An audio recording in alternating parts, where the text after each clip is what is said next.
देश भर में आज़ादी के बाद पहली बार देश की आबादी के साथ जातियों की भी गणना होगी। इस वक्त हमारे साथ केंद्रीय कृषि मंत्री शिवराज सिंह चौहान जी हैं। सर, सबसे पहले तो लोग यही जानना चाहते हैं कि इसका फ्रेमवर्क क्या होगा, कब से शुरू होगा और इसके लिए क्या कोई कुछ रूपरेखा वगैरह तैयार हो गई है?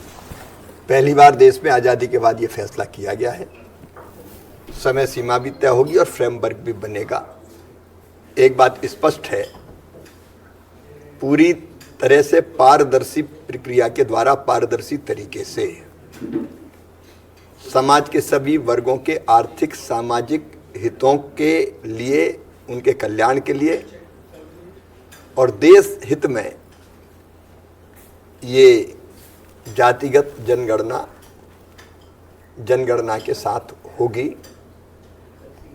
और आवश्यकता आज इसलिए है कि कई तरह के भ्रम फैल रहे हैं, भ्रामक आंकड़े।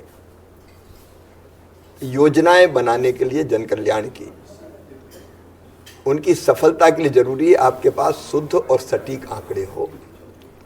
इसलिए साइंटिफिक तरीके से जातिगत जनगणना की जाएगी। क्या ऐसी बात आ रही है कि सितंबर में शुरू हो जाएगी प्रक्रिया? सब चीजें सामने आएगी। सर, एक बार बार ये आरोप लग रहे हैं कि विपक्ष कह रहा है कि बिहार चुनाव के मद्देनजर किया जा रहा है, या कुछ लोग ये भी कहने लगे हैं कि पहलगाम में जो आतंकी हमला हुआ उससे ध्यान भटकाने के लिए किया जा रहा है।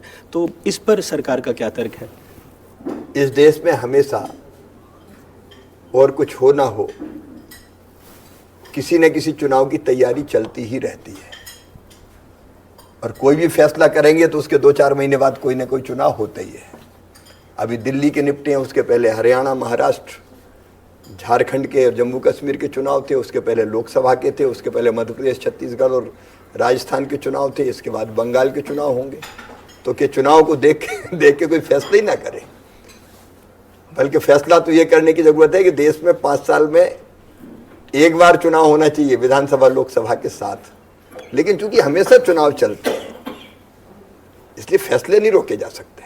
सर, राहुल गांधी जी और कांग्रेस जगह जगह ऐसे पोस्टर भी लग रहे हैं कि हमारे दबाव में ऐसा सरकार ने ये फैसला किया। तो क्या वाकई विपक्ष के दबाव में फैसला हुआ है? तुमने कभी किया नहीं, तुम्हारे दबाव में हो गया।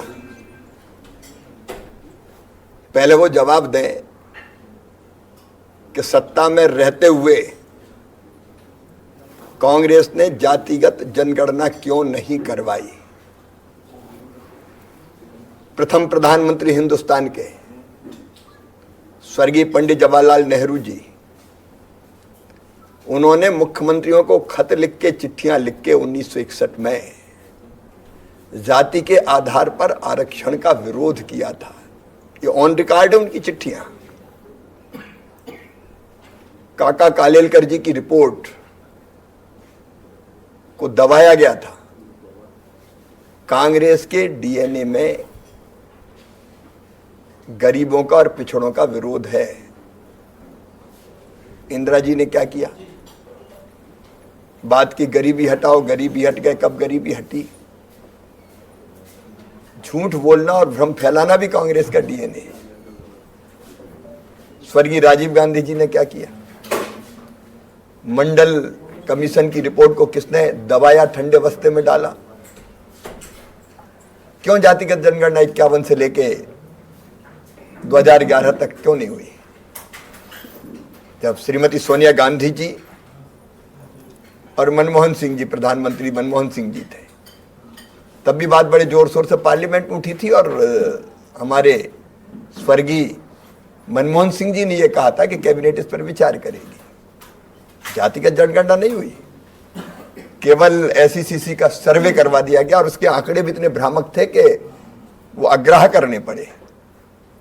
तो जब आप सत्ता में थे तब आपने कुछ नहीं किया, जब आप विरोध में होते हैं तब आपको मुद्दे याद आते हैं और अब आप ये समझ रहे हो कि हमने करवा दिया। सर, तुम्हें करवाना होता तो तब करवाते ना भाई। आपकी ये जब सत्ता में होते हैं तो कुछ कहते हैं, विपक्ष में होते तो कुछ कहते हैं।